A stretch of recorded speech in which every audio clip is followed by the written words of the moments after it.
Hello, my name is Helen Cowan. I'm the founder of The Tall Wall, and we're a specialist executive and parental coaching business.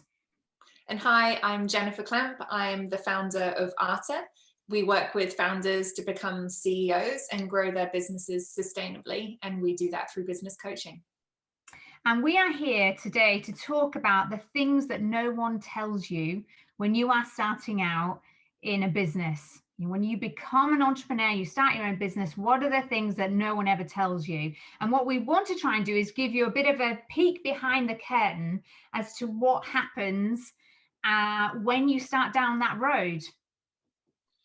And the reason that we think this point of starting a business is really important because it really sets the foundations and having clear expectations of what's involved, and having an idea of why you're starting a business and what you want out of it has a big impact on where it ends up going, the trajectory of the business.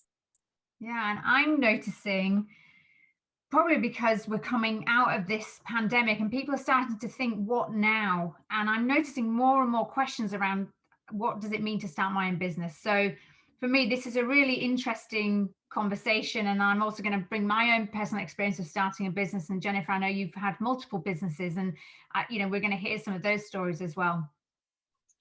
Great. So let's start with those personal stories. Actually, let's go there. I often tell people that I never intended to start a business. I left the corporate world to do the thing that I loved, which was coaching. It was never going to be a business. And then it became a business. It sort of snowballed in a way I hadn't imagined. And what I thought life would be like when I left the corporate world is nothing like what life is like as this business has grown and grown and grown.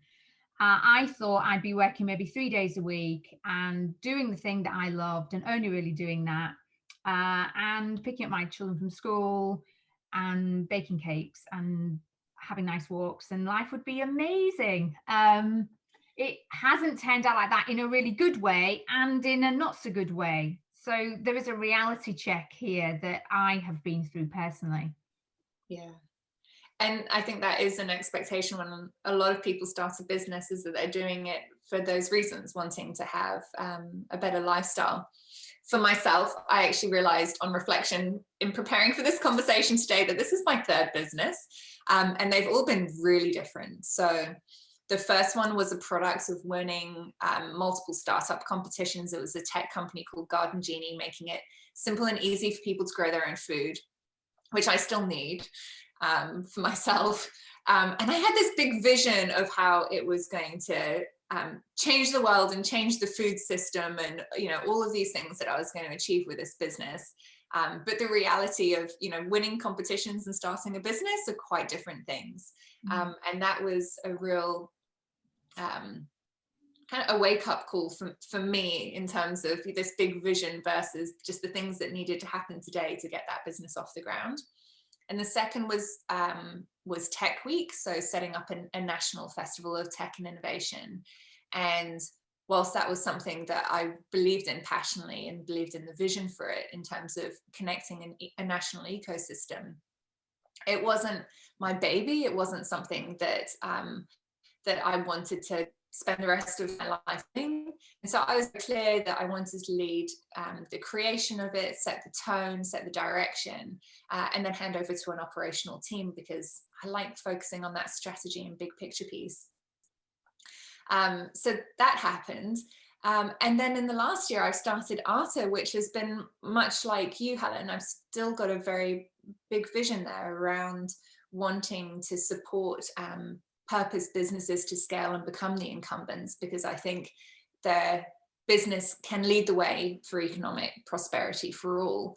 But I'm not trying to build a huge business. I've realized, this is what I can do. I'm great at coaching, and what I can do is support other people to lead these businesses. Yeah. And I think that if we share 5 things that we know to be true when starting a business, and this first one that we both just touched on there is the myth of freedom and lifestyle, that somehow you're going to have loads of free time by starting a business. And I remember something you told me, Jennifer, a long time ago, which is you might leave a boss in the corporate world, but your new boss is your client, and that has its own challenges. Um, that sense that you don't have complete freedom. You have a lot of choice about what you do, and that's fantastic, and that's really creative. It certainly has been for me. But really, when you are starting your own business, there is a temptation to do it all the time. I found that I love what I do so much, it's very hard to switch off. And that's a different feeling to be in the corporate world, where sometimes you have to do things, and you would spend hours and hours, sometimes begrudgingly, doing things. Now I do them because I really love them. I think that is the difference, but it means that I'm spending a long time in my business, much more than I thought I ever would.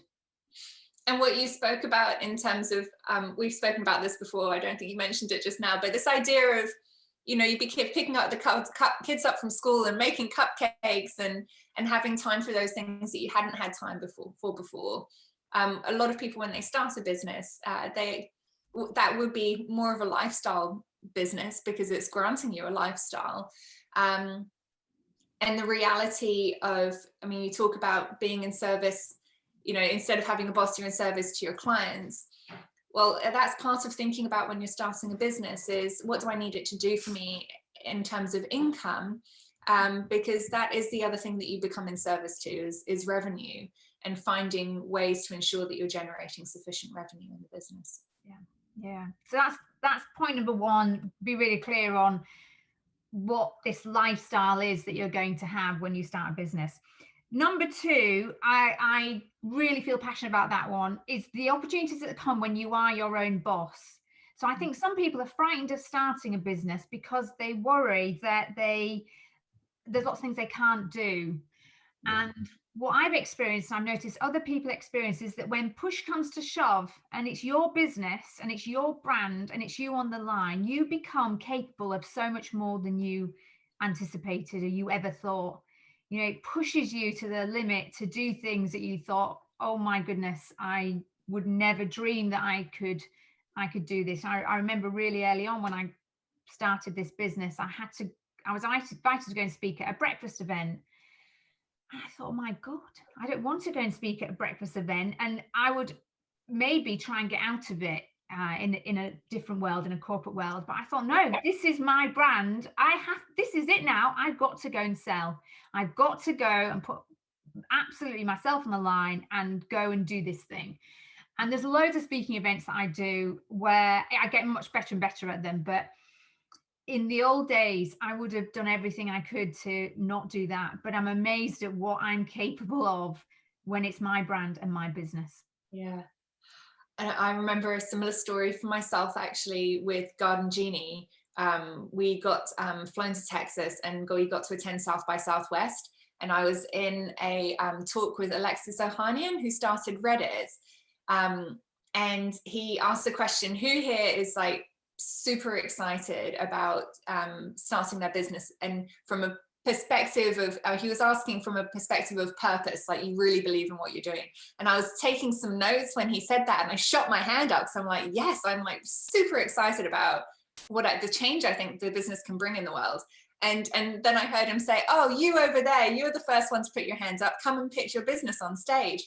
I was just like, I looked up, and the person next to me stuck their elbow in me and literally nudged me off my chair because I did not want to stand up. It must have been a room of 1,000 people. It was recorded. It was absolutely terrifying, but I'd pitched enough that I just rehearsed it with my head down all the way up onto the stage and pretty much ran off as soon as I'd finished. He thought I was a bit cool because I just threw the mic at him and ran, but actually I was terrified. But to your point, it's like, if you gave me an option to do that, there's no way. But I knew at that point, it's like, well, this is an amazing opportunity to achieve, to work towards achieving that vision. And that vision is so much more important than me. And my fears, or it's more important than my fears. And I think that's another nugget when starting a business, that if you're doing something that you really believe in, it can get you over a lot of your fears, because you can focus on something outside of yourself. I think that's absolutely true. And also, if you're trying to sell in a business, if you're selling something you really, really believe in, maybe you thought you could never sell and you're not a salesperson. If you're trying to provide a service or a product that you really, really believe in, you will be surprised at how much that comes through, the passion in what you do, and how successful that can be in terms of translating to actual revenue. So that's lesson number 2, which is you're going to be amazed at what you're capable of. Lesson number 3, which is a bit more back down to the reality, which is you can only do the work you love, certainly in the beginning. You cannot just do the tasks that you love, because there's a whole world of pain that surrounds a business. Certainly for me, the admin side is just horrific, that you just have to do. You have to do it. And I'm sure you must see this a lot, Jennifer, with your clients, that there's just a reality check as to what's involved. Yeah, it takes a lot to set up a business when you're getting started, and we all have different strengths in different areas. Some people are naturally good at planning, some people are great at numbers, some people are natural sales people. And when you're starting up a business, you do have to be a jack of all trades. Actually, it can be a bit of a it can work against you, actually, if you are a jack of all trades, because you can think, oh, I will just learn how to do all of this, and I will just do all of it myself. I'll learn how to build a website. I'll learn how to do social media advertising, or whatever it is. If I want to, if I'm selling cakes, I'll learn cake recipes and how to, mass produce. And whilst that can be good, having that knowledge, it can also really trip you up. And especially if you're not clear, it's a balance of like how long you have to get set up, in terms of like if you're on maternity leave and you're looking at, can I get something set up before I have to return to work? Or if you've got a certain amount of capital that you can invest, or there's a certain amount of time that you can do without having income coming in. It's important to be realistic and temper that. Yes, you might be capable, yes, you might be able to learn it, but is that really best use of your time and resources to figure all of that out yourself? Yeah, I definitely learned that lesson. I built a website, I thought it was great, and I sent it to the person who then became my website designer. And I said, what do you think about this website? And he went, God, it looks awful. Actually, you've spent hours trying to teach yourself how to do Squarespace. Let me take this on. And of course, now hopefully everyone agrees it looks great, because I paid a professional to do it. But there's that temptation that, yeah, I'll be able to learn to do that. Yeah, it's really important that there will be things you don't want to do. And in the early days, you might have to do some of them. But then I suppose the add-on lesson to that is to find experts who can help you, because that's just going to be more efficient in the long run. And hone in on what you're good at. And I will just temper that with, it can be really easy for people to fall into their comfort zone as well, and to want to perfect things and get them just right, and to really focus on what you're good at and what actually needs to be done to get the business up and running, which basically means sales. As soon as you've got revenue in, you can start outsourcing those things that you're not great at, and that has to be your focus. So don't get obsessed with setting up the perfect something before getting out there and selling. I couldn't agree more. It's never going to be perfect, because it's always going to evolve and change. And that brings us on to lesson 4, which is asking for help and using your network. I can't emphasize enough the importance of your network when you're starting a business. Certainly that was my experience. My network is everything. And I was so thrilled at how many people would help me in the beginning, but I had to ask for help. Otherwise they wouldn't know what I needed. But I had to swallow my pride sometimes and think, my God, I've got to go and ask that person if they know so-and-so, or could they have a look at this for me and see if it hits the mark. I was amazed at how many people, and so thankful how many people would help. I think that's another tip. Don't do it all by yourself. And on that is, don't stay in your head for too long as well. Like, get out there and test your ideas and test what you're thinking and test your products and talk to 100 customers and listen, because it's very easy to imagine that you have all the answers, and unless you've got out there and tested them with people and had those conversations, you don't really know if somebody's going to buy your products or not. Yeah, it can be stay in the safe world of theory, isn't it? Really easy. Oh, but it's not. You've got to get out there and test it. Yeah. You've got to. And on your comment just now, something that I often see is that when people are starting out on their own, and it depends on the business, but often they don't realize just how valuable their network is to help them get set up. A lot of times you do see people setting up businesses that are kind of parallel to if they're leaving the corporate world, that are kind of parallel to that corporate world, in that, the relationships that they already have through their career, those people can often become clients or investors. And not to throw the baby out with the bathwater, not to think that you're starting afresh and you're going to have to build, a totally new world of networks and relationships. Those relationships that you already have are really valuable, and don't forget to think about those and how they can support your business in the early days. That certainly was the case with me. Lesson number 5 then, top tip number 5, and someone told me this a long time ago, and it's about your mindset and how every single day the most important thing that an entrepreneur can work on is their own mindset, because it can be very lonely to have your own business, particularly in the beginning when it is just you, and you have to be your own coach. And that's about remembering the bigger picture, the vision of what you're trying to create, working your way through setbacks. There will be setbacks. It can be easy to just put your head under the duvet and never want to come out again. I think this isn't working. But actually working on your mindset every single day is probably one of the most important things you can do as an entrepreneur, in my experience. And with that, I find that it's really helpful for people to have a bit of a plan, like you said, having a vision and having a plan that they're working to, and having goals. And that's, from a coaching perspective, that's always where we'll start, is by looking at where they're going, what they want to achieve, because that is what gets you through the day to day, and the highs and lows, is having a sense of the direction that you're going in.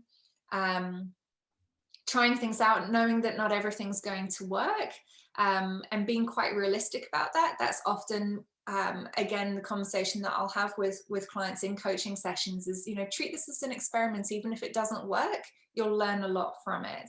But if you don't try, you've got to just try things and be moving towards that goal. Yeah. And Helen, can I share a quote here? Please do. There's a quote that I love, and I'm looking down here to read it out. It's the Stockdale Paradox, and it's from Admiral James Stockdale.